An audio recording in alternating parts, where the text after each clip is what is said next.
Olá pessoal, aqui quem fala é o Dr. Fried. Para mim é uma satisfação muito grande estar com vocês aqui hoje.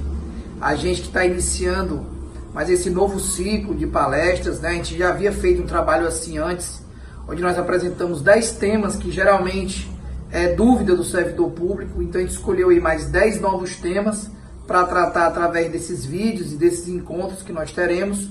Hoje é o primeiro desses 10 encontros. E o tema de hoje é justamente o tema dos atos administrativos e a transferência do servidor público. Esse é um tema muito importante, é um tema que demanda muita dúvida, geralmente é um tema onde surgem muitas perguntas.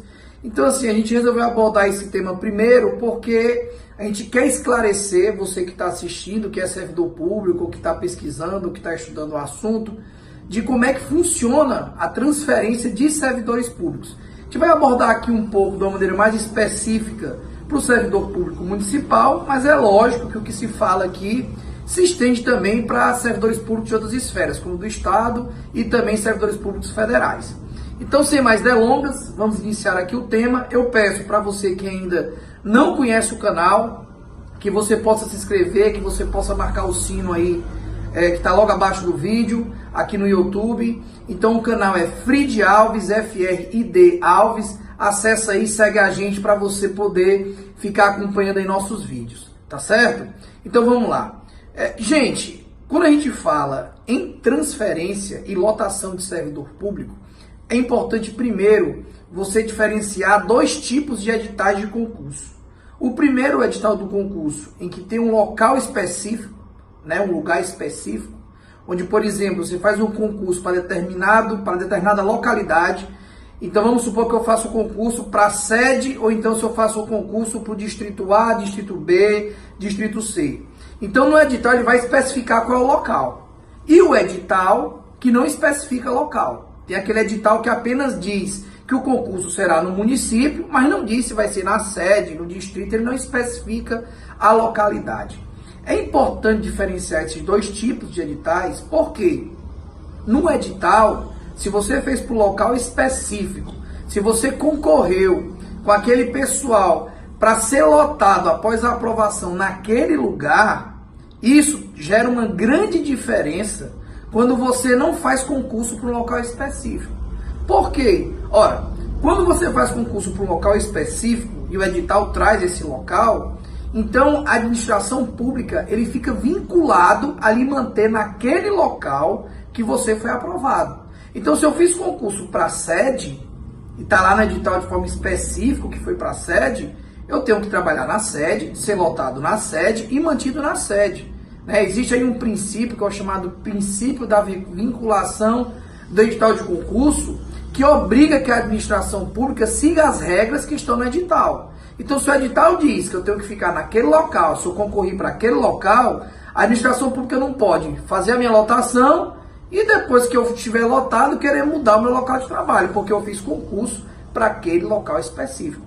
E é importante dizer isso porque acontece bastante do servidor fazer um concurso para um local específico, seja para um distrito A ou B, seja para a sede, e após a lotação, aparecer um gestor que quer transferir aquele servidor para outro local.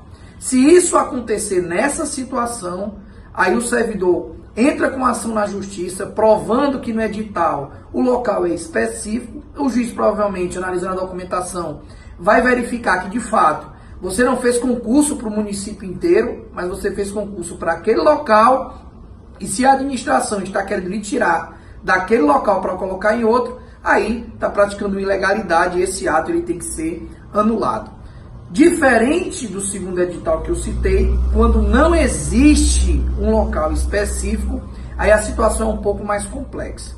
E antes de entrar nessa situação mais complexa, a gente tem que distinguir dois tipos de atos administrativos, para que vocês possam entender como é que funciona.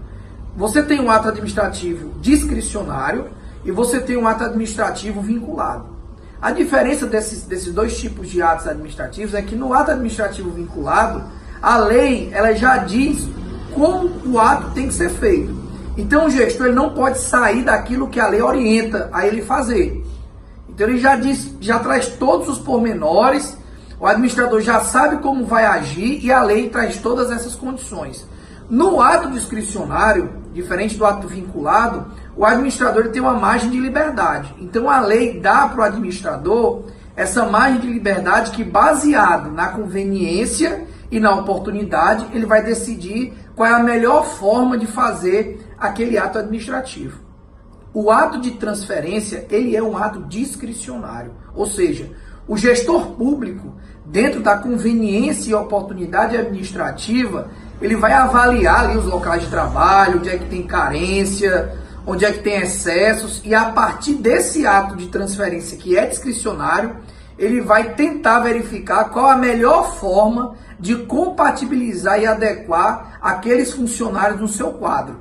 Então, por ser um ato discricionário, o gestor ele tem essa liberdade de mudar os locais de trabalho dos servidores públicos, né? Agora, claro, discricionariedade não se confunde com arbitrariedade, né? Uma coisa é a lei dar margem para o gestor público fazer a transferência do servidor para atender o interesse público. Outra coisa é o gestor público se aproveitar dessa liberdade para causar prejuízo, para praticar alguma ilegalidade, para causar alguma perseguição.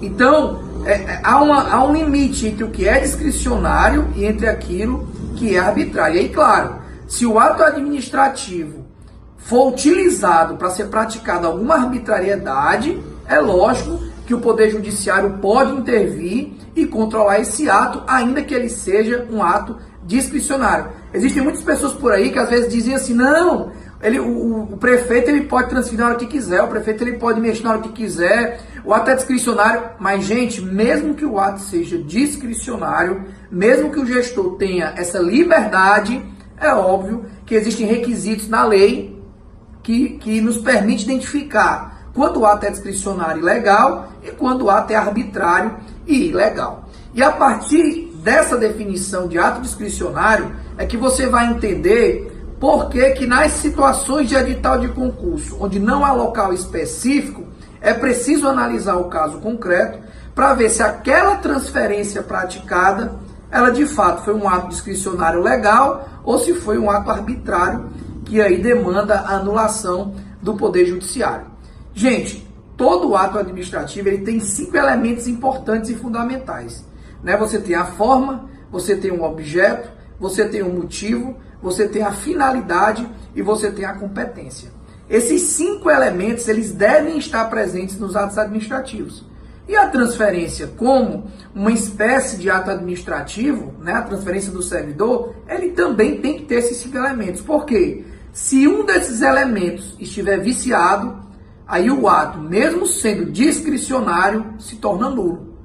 E você vai entender o porquê um a um. O primeiro elemento, que é o objeto, né, ele está mais ligado ao ato em si. Né? O objeto de uma transferência é a própria transferência. Então, raramente você vai pedir a nulidade com base no vício de objeto. Né? O objeto ele é lícito e a transferência, em regra geral, ela é lícita. Então, raramente você vai entrar com uma ação para que o juiz anule a transferência alegando que o objeto é lícito, porque transferir servidor público não é algo ilícito. Né? Tirando o objeto, os outros 4 elementos, aí sim, são mais fáceis de destacar quais os vícios que podem macular aí o ato administrativo. Objeto, como eu falei, o segundo seria a competência. A competência é justamente a quem cabe, quem tem o poder de praticar o ato administrativo e transferir. Regra geral, quem tem o poder para transferir, e isso está previsto na lei orgânica do município, é o prefeito, que é a autoridade maior, que é a pessoa ali responsável pelo ente.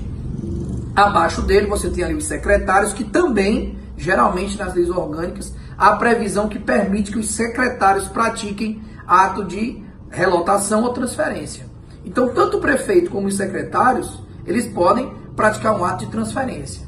E quando a gente fala na competência, a competência existe justamente para dizer que essas pessoas, pela lei, são aptas e autorizadas a praticar esse ato. Agora, se alguma autoridade que não esteja no rol legal pratica o ato que a lei não lhe dá competência, aí você tem um vício da competência. Um exemplo prático.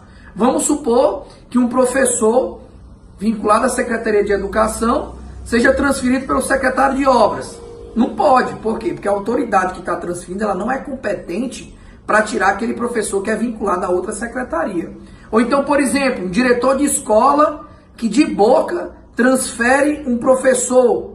Ele também não pode, porque o diretor de escola ele é um cargo comissionado e geralmente compete ao prefeito ou ao secretário de educação fazer isso. Então, quando a autoridade que transfere não tem autorização legal para praticar o ato, aí ela é incompetente e, lógico, que se a transferência é praticada por uma autoridade incompetente, esse ato ele pode ser anulado, alegando o vício da competência. O outro elemento seria o do motivo. Né? O ato ele tem que ter um motivo. Por quê? Você não pode simplesmente transferir dizendo, fulano, você agora vai trabalhar no lugar C, você agora vai trabalhar no lugar D e ponto. Não é assim que funciona. Tem que ter uma justificativa plausível, ou seja, o gestor ou a autoridade que pratica o ato tem que dizer por que o professor ou servidor público está sendo transferido. Ele tem que dizer os motivos dessa transferência. Olha, você está sendo transferido porque há um excesso de pessoas nesse local, e você está sendo transferido para um local onde não vai gerar nenhum prejuízo a você, ou então, não, você está sendo transferido porque há uma carência em determinado local, e a pessoa que mora mais próxima a esse local é o servidor que está sendo transferido, então tem que ter um motivo. Se o ato, gente, ele não tem um motivo, ou se o motivo ele é genérico demais, você também pode entrar com uma ação para anular a transferência com base nesse vício de motivo. Uma coisa importante que a gente tem que falar sobre essa questão, e aí é um princípio que existe na administração pública, é o princípio dos motivos determinantes. Ou seja, ainda que o ato tenha um motivo, se aquele motivo não é verdadeiro, ou seja, o prefeito, ou o secretário, ou a autoridade competente colocou aquele motivo apenas como uma forma de colar-color, né, para justificar, para dizer que não tem motivo, e aí depois verificar que aquele motivo ele não é verdadeiro, o ato também tem um vício de motivo. Por exemplo, vamos supor que um prefeito transfira um servidor alegando que aquele lugar tem um excesso de pessoal e que ele vai ter que trabalhar em outro local. Aí ele tira o servidor. Ora, se ele diz que a transferência foi motivada porque havia um excesso, ele não pode, depois da transferência, colocar um temporário, ou colocar um desvio de função, ou colocar outro servidor na função daquele que foi transferido. Porque senão, ora, como é que há um excesso, eu justifico a transferência por esse excesso, e logo em seguida eu loto uma outra pessoa na vaga daquele que foi transferido. E aí você percebe que o motivo ele não é verdadeiro, e pelo princípio dos motivos determinantes, isso permite que o ato de transferência também seja anulado. Superado o elemento do motivo, aí nos resta o elemento da forma e da finalidade. O da forma, gente, ele é bem simples. Geralmente, as leis orgânicas, elas exigem que as transferências sejam feitas através de portarias. Né? Muitas vezes elas acontecem também através de ofício, através de memorando. Vai depender muito como é que está o texto legal aí na lei orgânica do seu município. Mas o que a gente pode dizer que é fundamental nesse elemento é que o ato tem que ser escrito.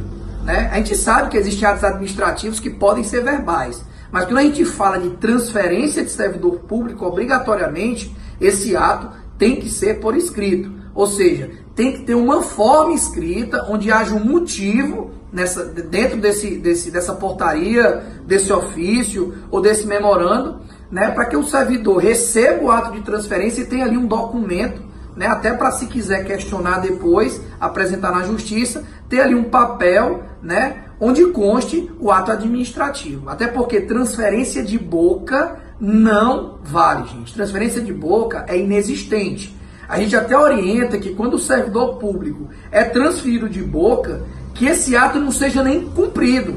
Até porque ele é inexistente. Não tem como você obedecer a um ato administrativo que não está ali escrito, que não está expresso num documento. Então, se alguém chega para o servidor e diz, fulano, a partir de amanhã você vai trabalhar naquele determinado local, esse ato ele não vale. E a gente orienta que o servidor, nesse caso, não obedeça, não cumpra, não saia do local. Né? A gente orienta que numa situação dessa, o servidor exige, olha, você está me transferindo, então que não seja de boca. Me dê o ato administrativo, me dê a portaria, me dê o ofício, Porque esse ato ele só vai ser obedecido e só vai ser cumprido quando ele estiver atendendo a esse elemento da forma, ou seja, tem que ter um documento. Transferência de boca, pessoal, não tem validade nenhuma. E se ela acontece ou de forma verbal, ou então através de um ato administrativo, que não é aquele que a lei manda que seja, vamos supor que a lei diga que o ato tem que ser por portaria, e aí o gestor acabe transferindo por ofício, por exemplo. Você também pode, com base nesse vício da forma, pedir a nulidade da transferência. Existem aí, claro, doutrinadores que defendem que a questão da portaria ou do ofício pouco importa, né? Tem que ser escrito. Mas eu entendo que se a lei exige de forma expressa uma determinada forma do ato, por exemplo, tem que ser por portaria, eu acredito que não pode ser de outra maneira, né? Se a lei diz que é por portaria, tem que ser por portaria. Até porque a gente não pode dizer que portaria, memorando de ofício ou circular são a mesma coisa, porque para efeito de direito administrativo não são. E o último elemento que pode ser atacado é o elemento da finalidade. Então todo ato administrativo ele tem uma finalidade. E a finalidade do ato administrativo não é outra, senão a finalidade que seja vinculada ao interesse público. Então, se eu pratico um ato administrativo, se eu faço uma transferência, tem que estar ali por detrás o interesse público. Então, se eu estou transferindo é justamente para atender um serviço público e prestar para aqueles munícipes um serviço público de qualidade. Agora, eu não posso usar do interesse público, né, eu pegar um ato administrativo e justificar que é interesse público, e às vezes por detrás dele ter, na verdade, um interesse privado ou subjetivo. Eu não posso, porque eu não gosto de alguém, não simpatizo politicamente com A ou B, usar de uma transferência, justificando que é para o interesse público, mas na verdade o meu interesse ali é para prejudicar aquele servidor. E em quase 100% das situações, uma transferência muitas vezes acontece por clara perseguição política. Então, às vezes, eu tenho um desafeto político ali que trabalha na sede, e eu penso assim, não votou em mim, pois eu vou botar para trabalhar num distrito que fica a 50 quilômetros daqui, para ele ter que pegar a estrada, ter que gastar do bolso para trabalhar, e aí justificar o ato como interesse público, dizer que está transferindo porque tem uma carência, porque tem que ter um servidor, mas na verdade o que acontece é que eu estou usando do ato administrativo para atender ao interesse pessoal. Ou seja, eu estou transferindo o servidor como uma forma de puni-lo, porque não tenho uma simpatia por ele. Nesse caso, a finalidade ela se torna uma finalidade viciada, né? Inclusive, nessa situação que eu citei, o gestor, nesse caso concreto, também violaria o princípio da impessoalidade. Vocês sabem que existem 5 princípios fundamentais e expressos na Constituição, que é o princípio da legalidade, impessoalidade, moralidade, publicidade e eficiência. E quando a gente fala no princípio da impessoalidade, né, que muitas vezes alguns doutrinadores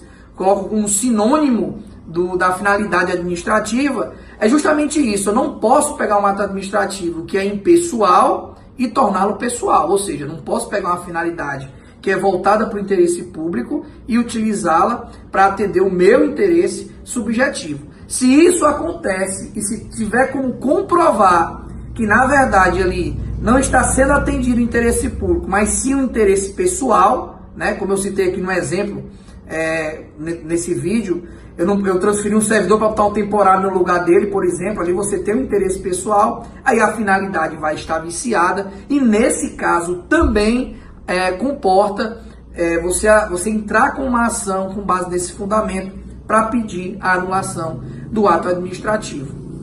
E é importante aqui, gente, citar uma lei federal, que é a lei 9784/99. Essa lei, ela pode ser aplicada nos municípios que não tenham leis específicas que regulamentem o processo administrativo. Então essa lei, e é uma decisão do STJ, diz que ela pode ser aplicada de forma subsidiária nos entes que não possuam uma lei específica, e é justamente nessa lei 9784/99 que a gente encontra diversos princípios que são aplicados aos atos administrativos, como eu citei aqui, a questão do motivo, a questão da finalidade, enfim. Nessa lei você pode encontrar diversos elementos, e aqui eu citei os 5, né, que também estão nessa lei e que exigem que o ato administrativo deve atender para que ele seja válido, né? Uma outra questão que também é importante colocar é uma situação em que a transferência não pode ocorrer de maneira alguma, né? Eu não sei se vocês sabem, mas existe na lei eleitoral uma vedação que diz que 3 meses antes da eleição, na circunscrição do pleito, e 3 meses depois, não pode haver transferência de servidor público. Essa é a Lei 9.504/97, que no seu artigo 73, inciso 5, estabelece que nenhum servidor público poderá ser transferido 3 meses antes das eleições e 3 meses depois. E próximo ano, aí, 2020, vão ter eleições, e é bom o pessoal ficar atento, porque se o gestor praticar alguma transferência durante esse período, independente de qualquer motivo ou legalidade, essa transferência ela é nula de pleno direito. Por quê? A lei eleitoral estabelece essa vedação para não afetar a isonomia entre os candidatos, né? Eu poderia, por exemplo, usar da transferência para me beneficiar como candidato. Ou seja, para conseguir votos de determinado grupo, de determinadas pessoas, eu poderia pegar aquelas pessoas e transferir, né, para um local que elas quisessem ser transferidas para que elas votassem em mim. Ou pior do que isso, quando eu tiver a certeza de que determinada pessoa não vai votar, eu poderia usar do Instituto da Transferência para punir aquele servidor, dizer, olha, se você não votar em mim, eu vou lhe transferir. Então a lei eleitoral, ela cria essa vedação justamente para proteger o servidor durante ali a corrida eleitoral. Então 3 meses antes da eleição, 3 meses depois, também não pode acontecer nenhum tipo de transferência. Se a transferência acontece, aí o servidor público ele entra com uma ação que ele consegue anular, justamente porque o prefeito vai estar violando esse dispositivo da Lei 9.504/97. Doutor, e qual é o remédio jurídico que eu posso usar na hipótese de a transferência ocorrer ignorando o local específico do edital? Ou então se a transferência ocorrer sem observar esses 5 elementos que tem que ter no ato administrativo? Ou então se ocorrer num período vedado pela lei eleitoral? Aí, gente, vocês têm 2 tipos de ações que podem ser movidas, né? De maneira aqui resumida. O mandado de segurança, onde você tem aí um prazo decadencial de 120 dias, contado do ato administrativo, ou seja, contado da data em que ocorreu a transferência. Então você tem que entrar com o mandado de segurança nesse prazo de 120 dias. E o mandado de segurança é uma ação bem rápida, com prazos bem diferenciados. Então eu oriento que as pessoas não percam muito tempo, né? Foi feita a transferência. O que eu oriento é que de imediato se impetre um mandado de segurança, ou então, se o prazo tiver passado, o servidor ainda tem 5 anos para entrar com uma ação ordinária e aí pedir uma antecipação de tutela, né? Que, da mesma maneira que o mandado de segurança permite um pedido liminar, a ação ordinária ela permite essa antecipação de tutela, justamente para que o servidor não tenha que esperar o julgamento do mérito da questão, e o juiz possa, tão logo o servidor protocole a ação, já dar uma decisão aí liminar ou de antecipação de tutela que garanta que o servidor, enquanto perdura a ação, volte para o local em que estava, né? O importante é que não perca tempo. Agora, é interessante que entre com mandado de segurança, porém, se tiver perdido o prazo, aí também, aí nesse caso ainda cabe o ingresso da ação ordinária. Tá bom, pessoal? E aí, às vezes, surge uma dúvida comum relacionada à transferência, e as pessoas me perguntam assim, doutor, no edital não tem um local específico, mas no meu termo de posse tem. Eu tenho direito a ficar naquele local? Não, gente, como eu expliquei no início, é no edital que vai estar essa regra. Se não estiver no edital, mas estiver no termo de posse, aquele local que está no termo de posse, ele é apenas o primeiro local que o servidor está sendo lotado. Então, aquilo ali não gera um direito líquido e certo a permanecer naquele lugar, salvo, como eu já falei, se estiver no edital. E outra pergunta que o pessoal também geralmente faz é assim, doutor, eu estou há mais de 10, 15, 20 anos naquele local. Eu tenho direito de ficar ali para sempre? E aí, gente, não tem, porque não existe esse direito adquirido a um local de trabalho. Como eu falei aqui, a transferência ela é um ato discricionário. E se existisse esse direito a ficar no local, isso engessaria, né? Seria uma coisa oposta ao que eu expliquei. Ora, se o ato discricionário é um ato onde a lei dá uma margem ao gestor público para agir, se você cria ali um tempo, aí você engessa esse modo de agir. Então, assim, não existe esse direito de permanecer no local por ter ficado 10, 15 ou 20 anos. Agora, claro, quando você for anular o ato administrativo, o que você vai ter que observar é justamente aquilo que foi falado, né? Ver se o edital foi para local específico, ver se os elementos administrativos foram violados, ver se não houve ali um ato que violou uma vedação do Código Eleitoral, como aqui já foi explicado, tá bom? Então eu espero que não tenha ficado nenhuma dúvida, eu espero que as pessoas, a partir dessa informação, se conscientizem e estejam atentas quando uma transferência ocorrer em seu prejuízo, justamente para que você possa analisar, procurar um advogado e tomar todas as medidas judiciais que restabeleçam a legalidade, tá bom, gente? Quem tiver alguma dúvida sobre esse tema, pode fazer a pergunta aqui embaixo, nos comentários do vídeo, que assim, na medida do possível, a gente vai respondendo, ok? Então é isso, eu espero que tenha ficado claro. A gente aqui tentou resumir em meia hora um assunto que é de muito interesse dos servidores. Eu acredito que a partir dessas informações fica mais fácil para você buscar o seu direito e compreender se a transferência foi ou não legal. E desde já, eu já deixo aqui o convite para o próximo vídeo, do dia 31 de março, onde iremos tratar sobre um tema que também está sendo muito debatido, que é relativo ao rateio do Fundef para os profissionais do magistério. Então esse vai ser o nosso próximo tema do dia 31, mas o tema de hoje é mais ou menos esse. Então assim, gente, eu agradeço bastante por terem acessado o vídeo, agradeço bastante por estarem nos acompanhando e até uma próxima oportunidade. Valeu, um abraço.